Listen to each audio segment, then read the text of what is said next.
It's Monday, February 23rd. I'm Brittany Noble, and here's what's coming up on the breakdown. A black man is allegedly executed by Grand Rapids police. Now his mother has a message to law enforcement and her son's supporters as she fights for answers and justice. A 21-year-old black college student is found hanging from a tree in Georgia. Police have ruled it a suicide, but not everyone is convinced that's what's happened. Plus, radio host Solomon Jones shares how Reverend Jesse Jackson positively impacted America and how his work helped to pave the way for others in politics like Barack Obama and Kamala Harris. Pamela Anita Mary Davis tells us how she turned her life story from defeat into triumph, and now others can use her as a guide to transform their lives for the better. The breakdown starts right now.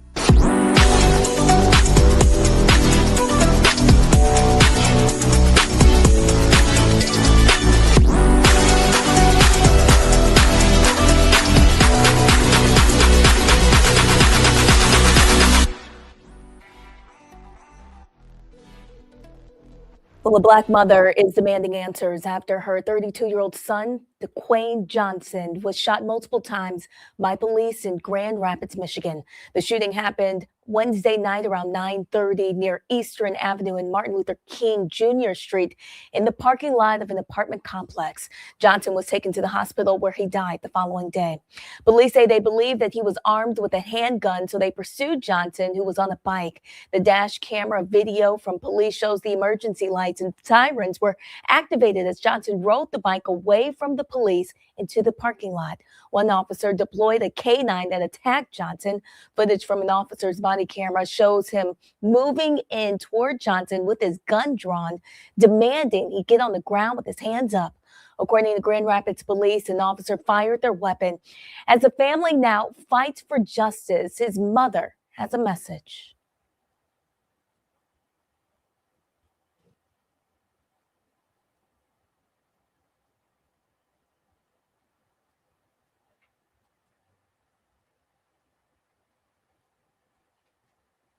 So that our grandkids and our great grandkids have an extended life.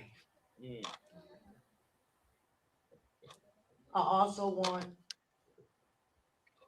to let the community know I thank them for their support.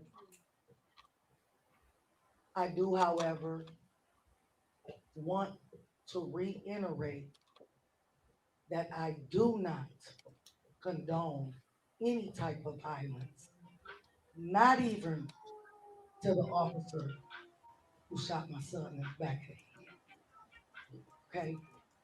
So if you're gonna protest, please make it peaceful. Because if you can't do it peacefully, please don't march at this time and say that you're doing it on behalf of my son.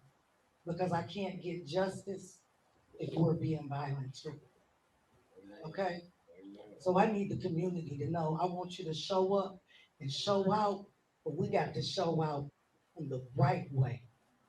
Because the only way we can make a difference is if we stop acting the way they want us to.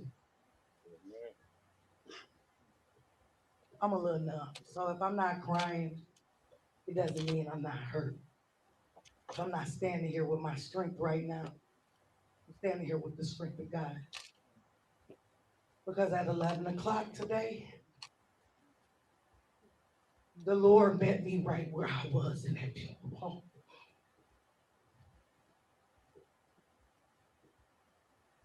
No mother, no mother should ever have to have the final memory. That's what I got tonight, today. The evidence is there. Y'all couldn't see it, but you will soon enough.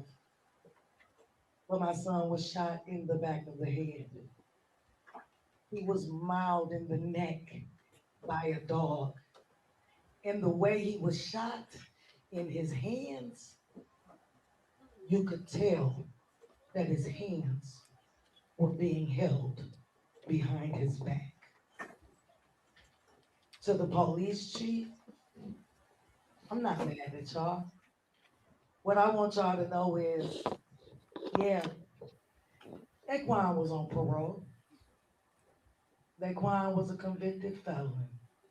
He was, but Daquan had a heart of gold.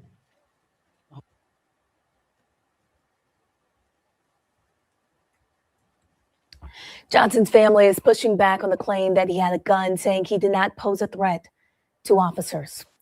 Well, a 21-year-old missing college student, Kyle Basinga, was found hanging from a tree in Fair Oaks Park in Marietta, Georgia, 4 days after he vanished on February 14th. Here's video on Kyle's Facebook page of an altercation with a police officer where he says he was unlawfully detained on Georgia State University campus. Cobb County police say there is no evidence of foul play and are treating his death like a suicide after he was found in a wooded area of the park. His family and residents say they are not convinced he killed himself. The New Order National Human Rights Organization has planned a vigil for tomorrow, February 24th at 11 a.m. to honor him.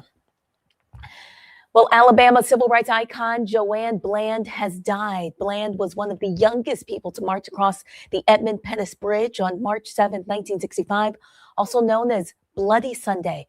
She dedicated her life to educating and preserving the history of the civil rights movement. Bland helped co-found the National Civil Rights Museum and Institute in Selma, Alabama in 1993. In 2007, she founded Journeys for the Soul, a tour agency that offers a deep dive into the struggle for voting rights in Selma. She was instrumental in the vision for the nonprofit Foot Soldiers Park and Education Center, a group committed to inspiring younger generations while teaching them about the history in Selma. No word yet on the cause of death. She was 72 years old. Minnesota Vikings wide receiver Rondale Moore has died from a self-inflicted gunshot wound. He was just 25 years old. Police say the Indiana native was found dead in the garage of his New Albany home. Moore's death has sent shockwaves through the NFL community. The former Purdue player was drafted as the 49th pick in the second round of the 2021 draft by the Arizona Cardinals. Moore played with the Cardinals for 3 seasons and was traded to the Atlanta Falcons, but did not appear in any games after being injured during training camp.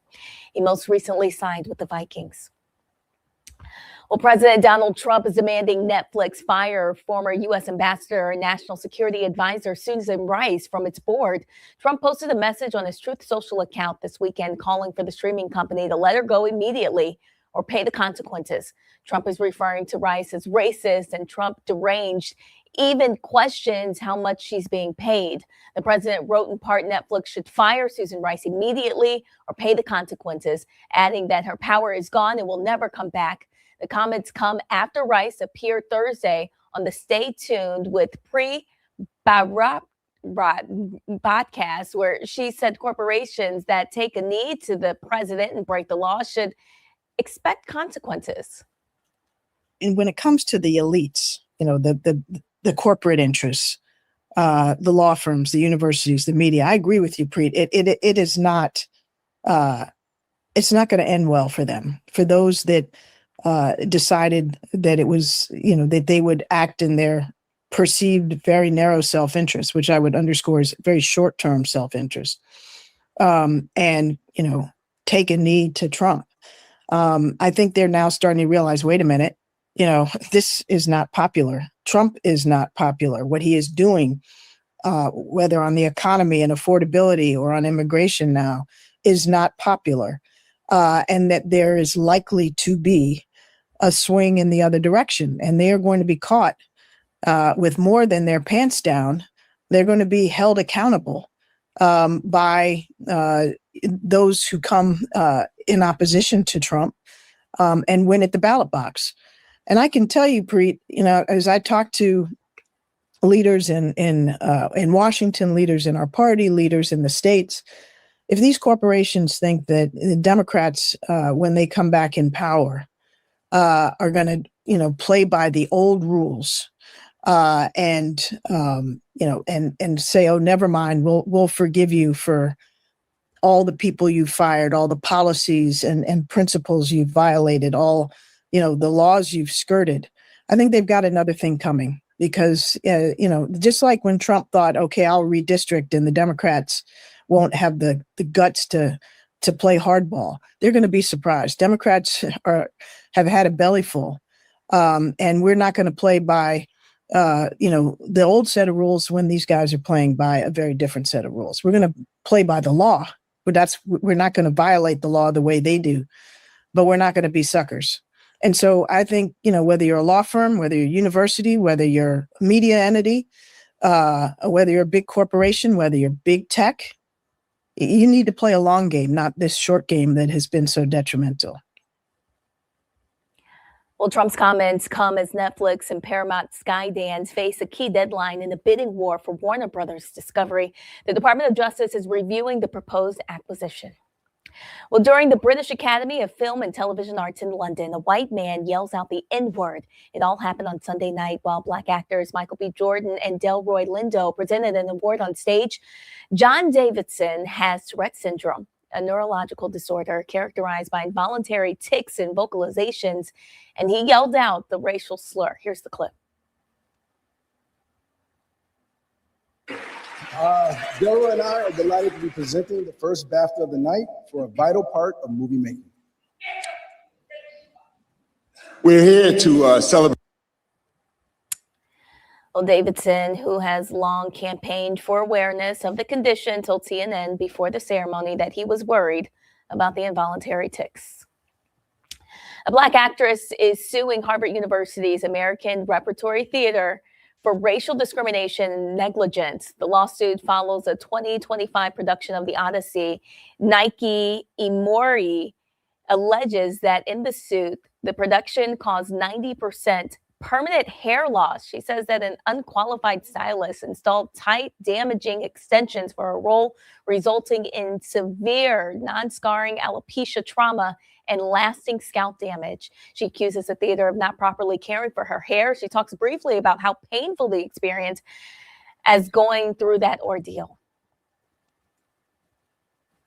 I believe that the American Repertory Theatre is not upholding the values that they claim to have around race. The damage is indescribable. It is cataclysmic. I did not sleep that night. I slept sitting upright. Because of the pain, I continue to lose it. My hair, it is now permanent. She also says that due to the hairstyle, some follicles were left empty and minimal regrowth over the following years. She says that the incident has caused significant mental health struggles, including anxiety and trauma. Well, controversy erupts at Morehouse College over a portrait of slave supporter Joseph Smith Jr. The painting was unveiled in the Martin Luther King Jr. International Chapel's Hall of Honor this month. The Hall of Honor is a space that features portraits of individuals recognized for their contributions to civil and human rights. The painting was hung to acknowledge Smith's 1844 U.S. presidential platform, which included a proposal to abolish slavery.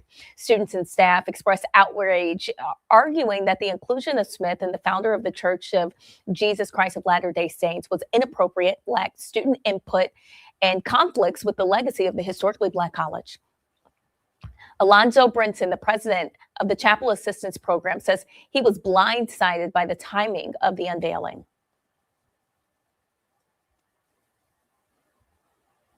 It was very weird that his stance didn't come until he ran for president. I thought that was very weird. I thought it was very weird that he did not stop his church from owning slaves. And then if you talk to Brigham Young said he got the ideas from Joseph Smith. So I just thought that was very weird. I thought it was very disrespectful, not only to Morehouse College, but to Atlanta, to the whole AUC of Black History Month, the first day of it, that's how we started. So far, Morehouse has not indicated any plans to remove or relocate the portrait. Well, coming up as we continue to remember the life and legacy of Reverend Jesse Jackson, Wake Up Word radio host who appeared as a guest on Jackson's CNN show shares the wisdom that he gained from working with the civil rights icon. Remember, for more news headlines and in-depth coverage 24 hours a day, please visit the Black Star Network. We are your source for stories that matter to our community. We'll be right back. You're watching The Breakdown.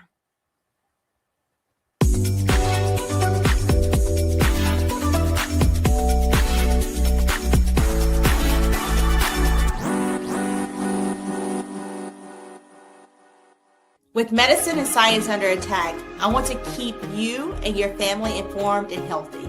I'm Dr. Ebony Hilton, and I knew at the age of 8 that I wanted to be a doctor. So I studied hard and became the first African-American female anesthesiologist hired at the Medical University of South Carolina since its opening in 1824.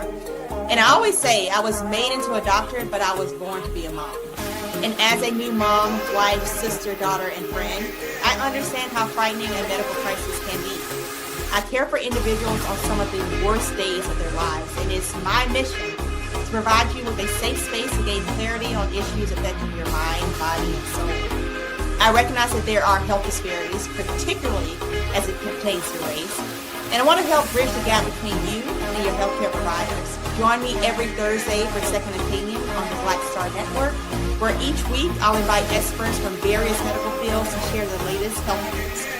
We'll discuss topics such as the vaccine debate, mental and sexual health, medical bias, infertility, menopause, andropause, nutrition, and aging. Together with my medical colleagues, we aim to provide you with a second opinion. Don't miss it, Thursdays only on the Black Star Network.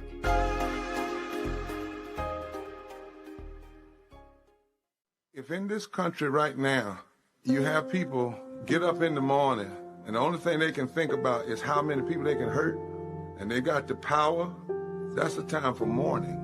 For better or worse, what makes America special, it's that legal system that's supposed to protect minorities from the tyranny of the majority. We are at a point of a moral emergency. We must raise a voice of outrage. We must raise a voice of compassion. And we must raise a voice of unity. We are not in a crisis of party versus party. We are in a crisis of civilization, a human rights crisis, and a crisis of democracy itself. And guess what? You've been chosen to make sure that those that would destroy, those that would hate, don't have the final say, and they don't ultimately win. I'm Risa Colbert, and you're watching the Black Star Network.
Welcome back. As the world continues to mourn the loss and honor the life and legacy of American civil rights activist, icon, politician, and ordained minister, Reverend Jesse Jackson Sr., Philadelphia's Wake Up with Word radio host and award-winning columnist for the Daily News and Philadelphia Inquirer, Solomon Jones, weighs in on Jackson's gift to the world as an activist, a leader, and mentor. Thank you so much for joining us. Thank you so much for having me. So you appeared as a guest numerous times on Jackson's show, Both Sides with Jesse Jackson, that aired on CNN from 1992 to 2000.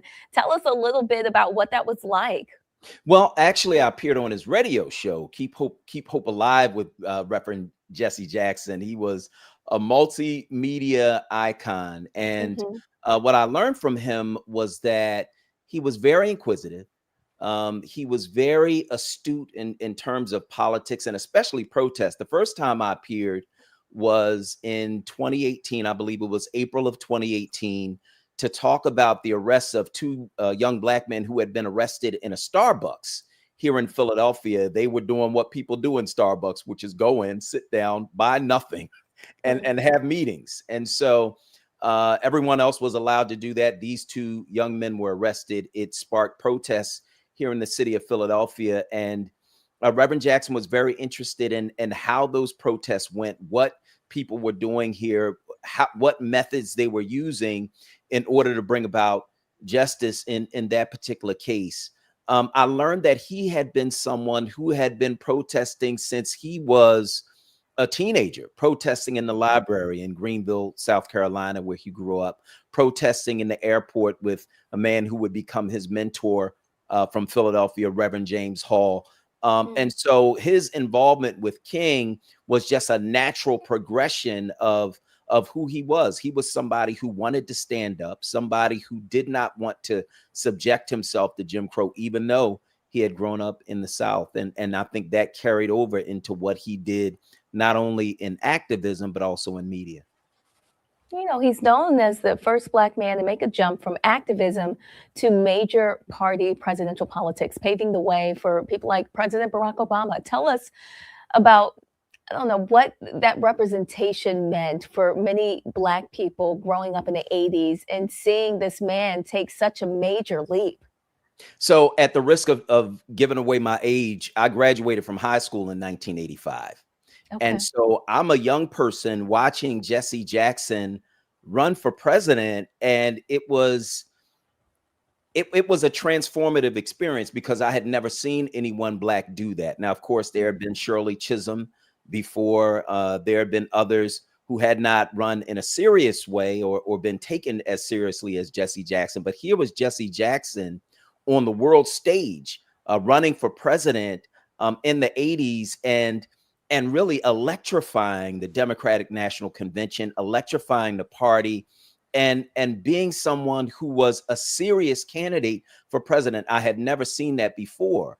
And so when Barack Obama came along, I had been prepared for that. I think my whole generation had been prepared for that because of what we saw with Jesse Jackson. We saw someone who mounted a serious campaign for the presidency and electrified the party in a way we did not see, quite frankly, until Barack Obama followed in his footsteps.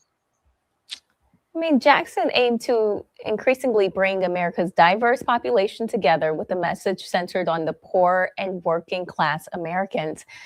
Talk to us a little bit more about that and maybe even about his organization, Rainbow Push Coalition Initiative. Yeah, well, it first started as Operation Push, and then he morphed it into the Rainbow Push Coalition. And it was a coalition of people from across demographics, whether it was economically, whether it was spiritually, whether it was racially. He was able to bring people together around the common idea of justice, that poor people really were not as separate as they had been led to believe, that they actually were in the same boat economically. And it really was him carrying over the work of Martin Luther King. That was the work that King was involved in the days and months before his death. He was really about an economic struggle at that point. And I think that Jackson quite naturally carried that over. He used that in his own work. And I think he even elevated it to the point where people understood that, no, we are in the same boat. And I think that as his political fortunes rose, I think people understood that. And then as his political aspirations kind of dropped off a little bit, people still understood that, but they didn't have that dynamic leader in Jackson to really carry that through. I think he continued that work in media even after his career in politics.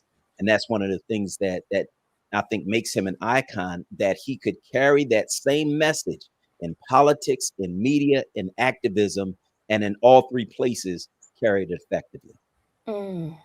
What was it like being a guest and appearing on his show?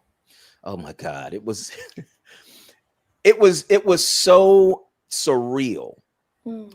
To hear his voice, to be in conversation with him, to share ideas with him, to answer questions from him, to actually know that this is that same man that interested me in politics when I didn't really know what politics was. I just knew that there was this Black man on the television screen. There was this Black man who was electrifying this crowd. There was this Black man who had this history with Martin Luther King. And it was dynamic. It was dynamic because I knew that I was speaking with an icon. What do you think we can all take away from watching the life and legacy of Jackson, and what should we do to continue his legacy and his work moving forward?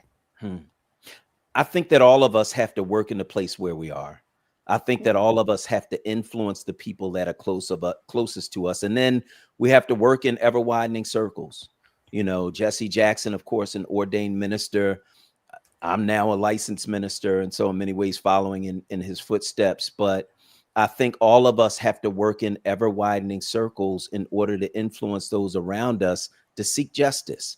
That ultimately is what Jesse Jackson's work was about. All his life, he was seeking justice. From the time they tried to make him sit on the back of the bus, from the time they discriminated against him in the library in Greenfield, from the time they discriminated against Reverend Hall's wife in the airport, to his time with Martin Luther King, his whole life, Jesse Jackson was seeking justice. And I think that's what all of us can take from his legacy. So, Lamont, we want to thank you so much for joining us on the breakdown and just breaking it all down, your relationship with the Reverend Jesse Jackson Sr. Thank you so much. All right, coming up next on the breakdown, did you miss Roland Martin Unfiltered on Friday? Don't you worry, we have you covered. Stay with us. We'll be right back.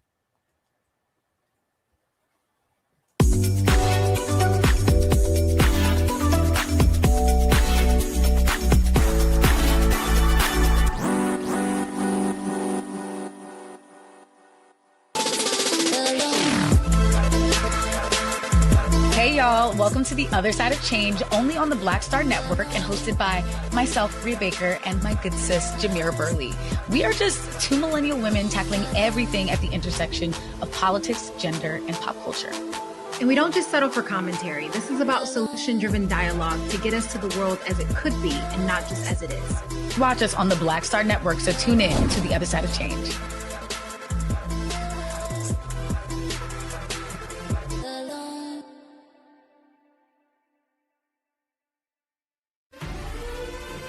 Violent white supremacy is, quote, the most persistent and lethal threat in the homeland. The greatest terrorist threat to the homeland is the homegrown violence stream, including hate crime committed on behalf of some kind of white supremacist ideology. They are coming after everything in Black America. MAGA and Donald Trump are specifically targeting Black America. They are going after the money.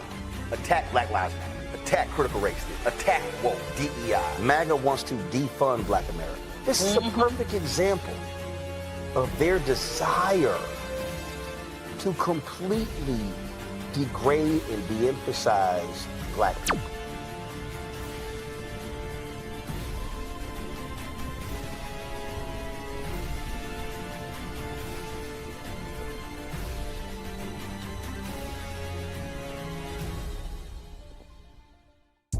Hi, I'm Swing Cash, Basketball Hall of Famer, and you're watching Black Star Network.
In our Black and Missing segment, Florida police are asking for your help in finding Margaret Handley. The 72-year-old has been missing since February 6th. She was last seen leaving her home in Jacksonville, Florida. She was reportedly spotted in Stark, Florida at a racetrack gas station, but her license plate was scanned in Hinesville, Georgia. The circumstances of her disappearance are unknown. However, she has a history of memory loss and early onset dementia.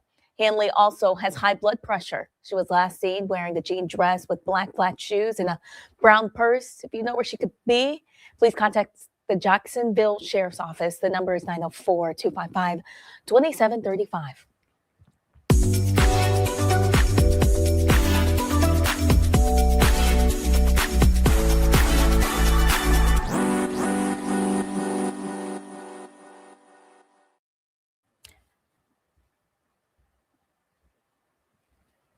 Well, in case you missed it on Roland Martin Unfiltered, Roland and Alfonso Alexander, president and CEO of the PhD Project, discusses universities all across the country dismantling the DEI initiatives under President Donald Trump. Now, one of the things that we have been looking at and dealing with is what we have laid out, and that is the targeting of African Americans, the effort by Donald Trump and MAGA to defund Black America.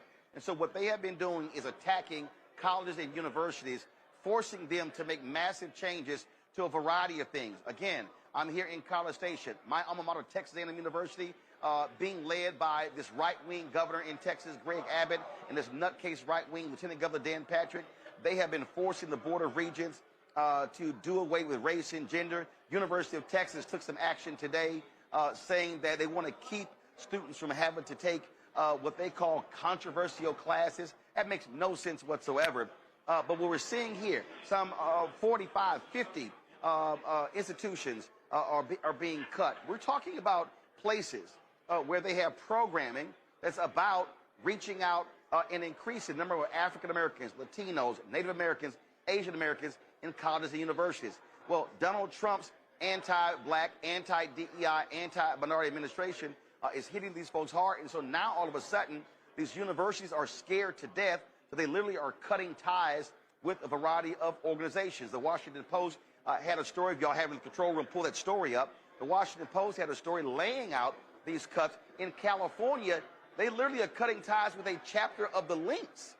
The Lynx president was quoted as saying, we didn't know anything about this, but the one that also, I saw a tweet before I came live, Clemson is cutting ties with a number of conferences. In fact, I remember I spoke in Clemson, they have actually a conference for men of color. More than likely, that conference goes out the window. So people have to understand what we are seeing is a massive attack by Donald Trump and MAGA against efforts to recruit and retain African Americans. So what have I said they're trying to do by defunding Black America? They're trying to cut off access to colleges and universities. They're trying to cut off access to contracts. They're cutting off access to grants and things along those lines. And so there is a wholesale assault on Black America taking place as we speak, and folk need to wake up and understand what's going on. Joining me right now on the show, folks, is the president of the PhD Project, Alfonso Alexander. Alfonso, glad to have you here on Roland Martin Unfiltered on the Black Star Network. This is it's devastating. Again, I talk about Texas A&M. That was a conference where they were sending some folks, and the whole goal of the conference is to actually recruit minority PhD candidates. Well, Greg Abbott finds out. He orders the president and says to the president, that president has since resigned, if you do not cancel the travel to this, I'm going to fire you. And so what you have right now, Alfonso, are university administrators who are scared to death because what Donald Trump is doing is saying, I'm going to take away your federal funding, your research grants, if you support any of these programming. And so talk about how these ties being cut, how is it affecting your organization, the PhD Project? Sure. Thank you for having me, Roland. And it's affecting us significantly. We have been a tremendous asset to the academic community by providing access for talented individuals that normally wouldn't necessarily know about how they could get engaged and become PhDs, which then they impact the students that come through, and students of all color benefit from having diverse faculty that they're interacting with. And so what has happened for us specifically is, we had over 200 universities that partnered with us last year prior to the changes that the administration had put in place. And now, it's less than 100 that have partnered with us in that same capacity. Some of them have been forced. Some of them were part of that list of 45 that you referenced earlier, and others because of some of the things and the information that they are having to abide by within their state. That's caused some of those issues too. So we're wrapping up. We're working on other ways to be able to still provide access to young people through faculty who have a diverse level of understanding, diverse mix of individuals, so that they can still impact our country so that we can be better and continue to grow. But it's been very challenging for us from a financial standpoint. A significant financial hit has come our way as a result of this. And we're working to fight through so that we can continue to provide opportunities. So for folks who are unaware, so what exactly was the PhD project doing for these students? Were you funding their travel? What was actually happening? Sure. And first of all, for folks who don't know, how long have y'all been around? Sure. So the PhD project has been around since 1994. And what we have done is been able to create a community that includes individuals that were already PhDs mentoring PhD students. PhD students learning and growing and understanding how to be better researchers, how to be better teachers as a part of the process, and how to create that community so that they have a positive impact on students that come through both undergraduate and graduate level programs in business schools. And what we do is provide a forum for those students to get together with those faculty members. We provide access to resources that can help them. One of the challenges and one of the misconceptions that was out there was that we were giving funding to students that fit certain ethnic groups, but not to others. Well, we don't provide funding. We just provide access to information and partnerships that they can then seek opportunities through those. But the influence of the organization has been great in the 30 plus years that we've been around. And that's been what has been a challenge for those who feel like we're helping people who we have traditionally helped and don't think that's necessary. So here's the question, that is, as a result of this, is this going to, in your estimation, lead to a drop in the number of minority PhD candidates? Or are y'all working to try to find other ways to keep them involved? Because, and this is the thing that I keep trying to explain to people, that what this is this is literally cutting off access to not higher education, but the upper echelon of higher education. So the trickle-down impact of this is that the affirmative action decision in colleges and universities, well, listen, if you can wipe out black students and other minority students from these Ivy League institutions and then these other institutions, and you start, and it's so bad that we see that Auburn, black alumni, taking their scholarships out. We're seeing scholarship programs being impacted, fellowships being impacted. And what Donald Trump and MAGA is saying is that, this is hurting white students. Yet when you look at the numbers, it's not even remotely close to see how many white students are getting PhDs on an annual basis. That far exceeds the combination of black, Latino, Asian American, Native American. It is you're absolutely correct. So yes, the numbers will decline, and here's the impact that makes. So there are programs that have been funding research. There are institutions that have been funding research, and research that helps people understand how individuals lead, research that helps people understand how businesses are built in different economies and different markets. And those funds are being cut. And so the research funding is being cut. And so if you have individuals that, let's just say hypothetically, they focused on research where they understood how women leaders lead in comparison to how men leaders lead. Well, now that is deemed as research that could be discriminatory. So the funding could be pulled from that. And then therefore, we now have a gap in learning and understanding how women leaders lead versus how men leaders lead. Now, if you take that and look at from a gender, beyond gender, and look at from an ethnic standpoint, any diversity related programming, many of those things either have already been jeopardized or will be jeopardized by a pullback of funding. And all of that cripples the development of academia. It cripples the opportunities that people develop to understand how to be better. So it attacks the entire system from an education standpoint, and particularly those who don't normally have that access, because now if there's not funding available for them to do research or for them to get scholarships, as you mentioned, minority scholarship programs and other scholarship programs that have been designed to help even the playing field are now being restricted or taken away. And therefore, it just gives the opportunities for those who already have those opportunities to get more, and the ones who have limited opportunities to have less. Well, and not only that, what they also did is they're trying to change the requirement, if you will, or the classification of people who go to nursing school to say that's not in the medical field. And then what they're also doing, they capped what folks can get in terms of financial aid for those postgraduate programs. And so the problem is, if you're a black student, listen, we know the numbers don't lie. If you're a black student, you're a Latino student, you know, and Native American student, Asian American, you're talking about you don't have access to those dollars. And so now by capping that, folks are like, well, wait a minute, if I don't have the extra $20,000, now I can't get my PhD.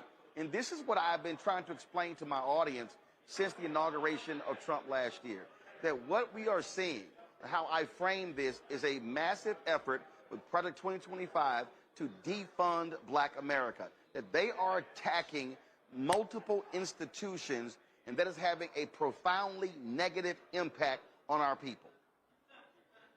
Well, absolutely. There's an organization that you and I both are affiliated, and you know, part of what we do is try to get to know the best of one another. We, through some scholarship funding, have provided hardship scholarship dollars for universities to distribute to students that are in need.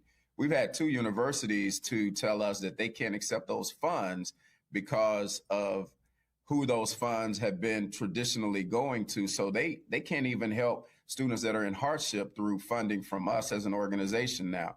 So it doesn't just impact what we see and what's overt in terms of some of these things where you have programs that are going away, but there are students who maybe fell on hard times because they had a car that needed repair and could not afford books or could not afford to pay their bill for the rest of that semester. It impacts the academic system overall. Well, first of all, you're talking about Sigma Pi Phi Fraternity Incorporated, the Boule. I ain't got a problem with actually saying it. But let me tell you, this is what Tom Joyner did. Let me tell you what Tom Joyner did. When Tom Joyner had the Tom Joyner, and this is what I think our black nonprofits are going to have to do as well. When Tom Joyner's his foundation, he did not send the money to the schools. He sent the money to the students. And I think what's going to happen is, that with these organizations are going to say, well, you can no longer have your black alumni scholarship through the Alumni Association. That's where we say, okay, fine. We're going to keep our money. Then we're going to send the word out. If you're a student, if you're an African-American student, you've got a hardship, you let us know, and then we're going to do it that way. Alfonso, what I have been saying all across this country is that this is a moment where African-Americans, to be perfectly honest, are going to have to return to how we moved and flowed during Jim Crow, where we are frankly insulating ourselves, where we are pooling our resources. And I'm like, look, he's going to be there 3 more years. The attacks on black people are going to continue. And so what we have to be doing right now is saying, okay, since y'all are putting up these barriers, we are going to find another way to ensure that our black students are going to be funded and taken care of, and they're not going to be fall by the wayside because of this white nationalist agenda that's coming out of the White House.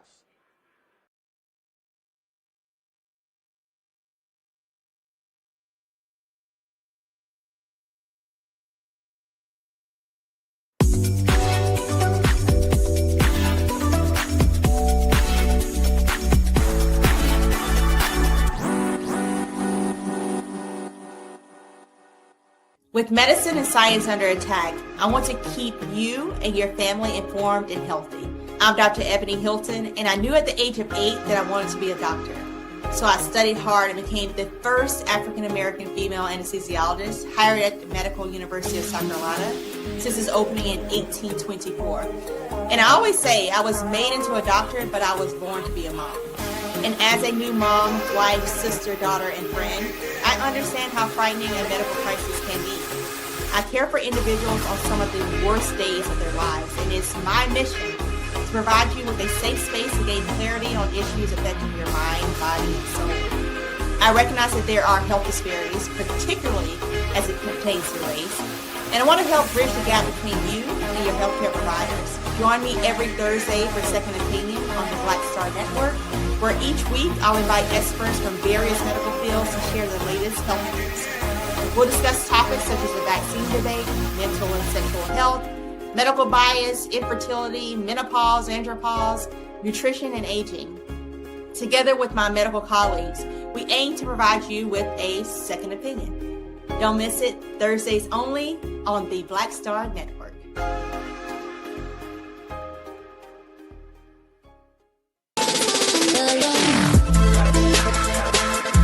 Hey y'all, welcome to The Other Side of Change, only on the Black Star Network and hosted by myself, Rhea Baker, and my good sis, Jamira Burley. We are just two millennial women tackling everything at the intersection of politics, gender, and pop culture.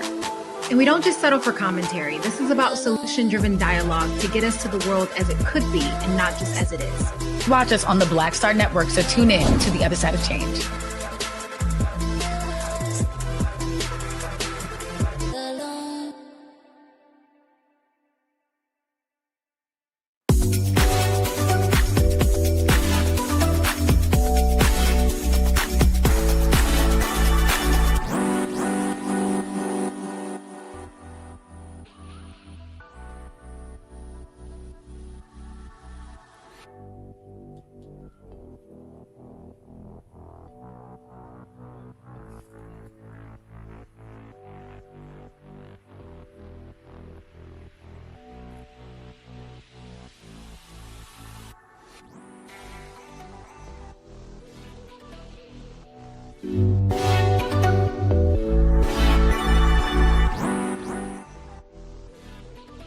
Well, here's a conversation I had about postpartum maternal support.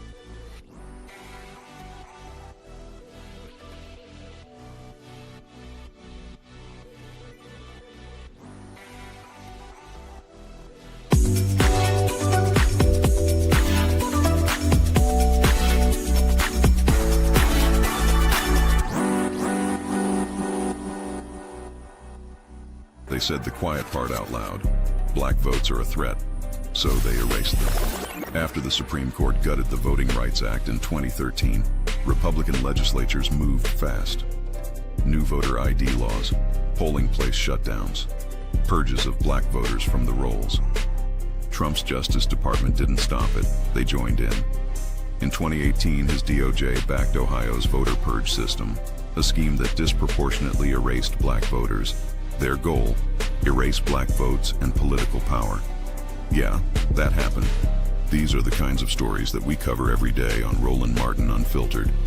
Subscribe on YouTube and download the Black Star Network app. Support fact-based independent journalism that centers African Americans and the issues that matter to our community.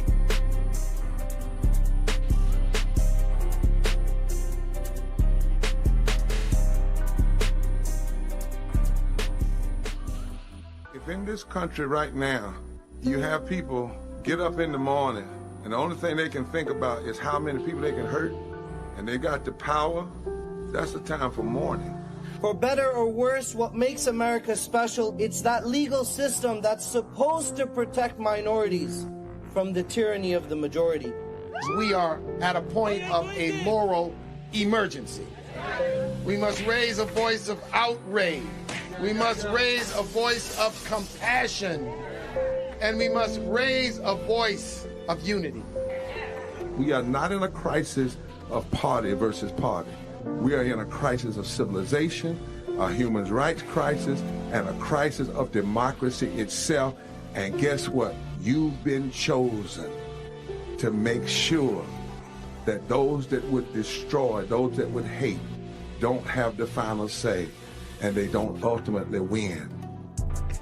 What's happening? This is your man, Motown recording artist Kim. You are watching the Black Star Network.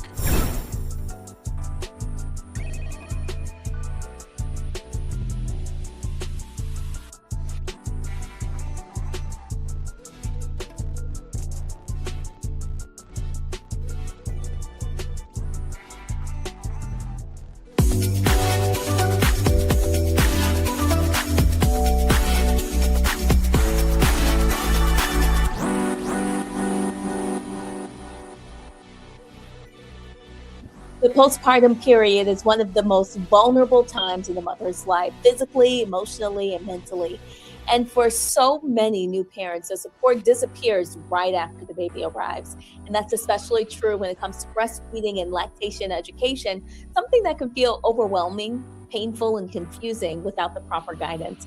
That's where organizations like Mama Maternal Wellness step in, providing lactation education, postpartum resources, and support that can make a big difference between struggling and stability. Joining me now is Sierra Woods with Mama Maternal Wellness to break down why postpartum support matters and what parents should know about lactation and how to help families before burnout turns into crisis. Sierra, thank you so much for being with us today on The Breakdown. Thanks for having me.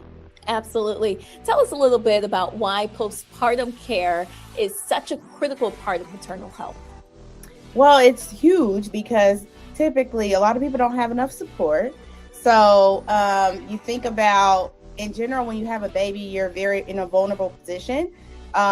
You have, like, maybe you don't have like people that are there to like help you. And that's why it's really important to have like already planned out support in general. So. Yeah. What inspired Mama Maternal Wellness? What gap did you see in postpartum support that needed to be filled? So what I've noticed is that typically in lactation, there really aren't that many people of color that help in the field in breastfeeding. There really aren't that many people that are lactation consultants. So that's kind of where I chose to create something that more so centered in on people that look like us, and also make sure that we're filling in the gaps for that support that people are missing. When we say postpartum support, what exactly does that mean? I mean, what do new parents often underestimate about this season? I think people underestimate having enough like help. I think that people underestimate, like they think, oh, I can still do all the things that I was doing before I had my baby, and not realizing that, no, your body just went through a huge thing. And so, for example, like when you have your baby, when the placenta comes out, you have a hole in your belly the size of like a dinner plate. And so that hole actually needs to repair inside of your body. So yes, you might look like, oh, you know, maybe it doesn't look like I really had a baby, but really inside of your body is still trying to heal. Therefore, it's really important to have like other people that can come step in and help you with like dishes, taking care of the baby, even just so you can go shower and have some time to yourself. Yeah, what are some of the most common challenges you see with new parents? Maybe latching issues, supply concerns, pain exhaustion. What should they do first? One thing I see a lot is we put so much emphasis on the delivery that we forget about what happens after you have your baby. I think that people think, oh, breastfeeding, it's natural. It should come easy. Like you don't need help with that. Like I need to take a class for that, you know?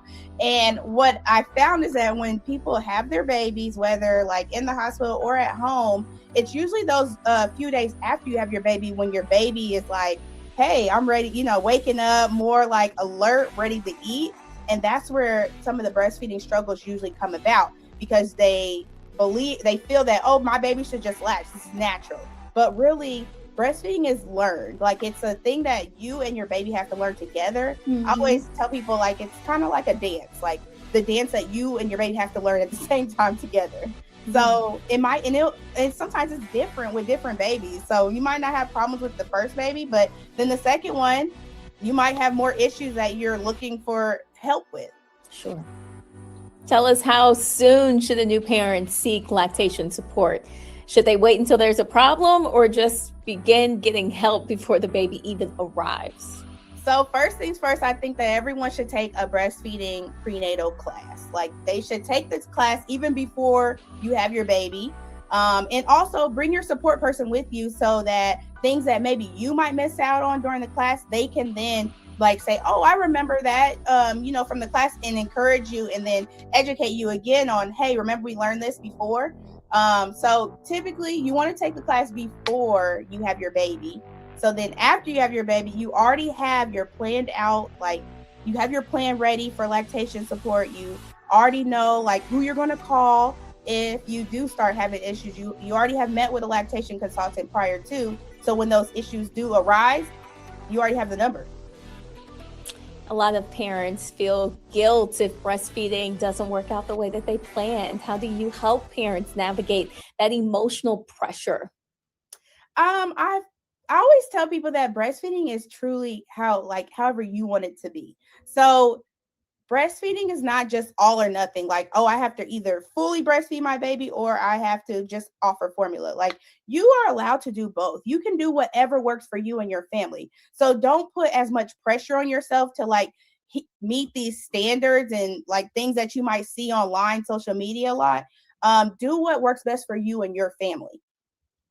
Sierra, how does lack of postpartum care really impact Black mothers specifically? And why is culturally competent support necessary? It's really important and necessary because just with our history in general, maybe your grandmother or your mother didn't breastfeed, so it's harder for them to provide or offer that support that maybe other nationalities might have. So that's why I think it's really important to make sure that we are educating our community on what breastfeeding is, what it looks like, and then also offering support. So even if someone doesn't even like they've never breastfed before, they should be able to still maybe offer you, oh, hey, can I help you with something else to help to, let me think, what am I trying to say? Just to help you, support you in that realm of life at that moment. Yeah. Tell us, what does Melamama offer? Is it home visits, virtual consultation, support groups, education classes? Walk us through what parents can expect in your program. Okay. So in Melamama, we offer in-home lactation support, we offer telehealth, and we offer office. So we kind of meet you wherever you're at. We also have support group that is offered every first Monday at our office at noon, and anyone is really welcome to come. We are very open to whether you're a new mom or maybe you're still breastfeeding. You're like, oh, I'm ready to wean my child. Please come. Like it's really turned into really just postpartum support in general. And it has really poured into me personally as well. Oh, that's amazing. Tell us how parents can stay connected with you. They can stay connected by visiting us at www.melamamamaternalwellness.org. We also have an Instagram, which is Love Melamama, and we have a Facebook as well, Love Melamama. Sierra Woods with Melamama Maternal Wellness. Thank you so much for joining us today on The Breakdown. Thank you for having me.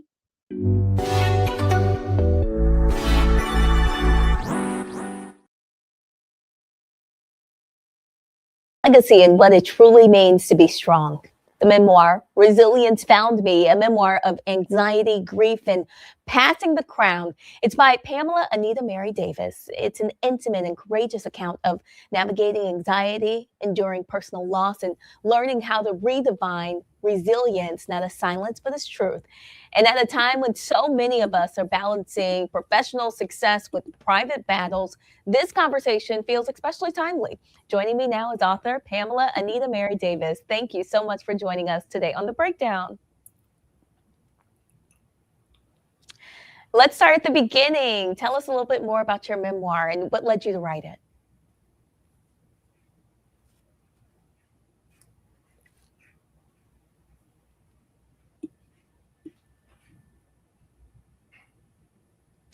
Pamela, are you able to hear me? Oh, well, folks, that's live TV. So we will have to work on hearing more about Pamela's story and getting it recorded for you guys so that we can share it with you. We want to thank you so much for joining us today on The Breakdown. We're sorry about our technical difficulties here at the end, but we will make sure to tell you a little bit more about Pamela's story and her book and all that it represents and how it can help us fight and be resilient. Again, I want to thank you guys so much for supporting the Black Star Network.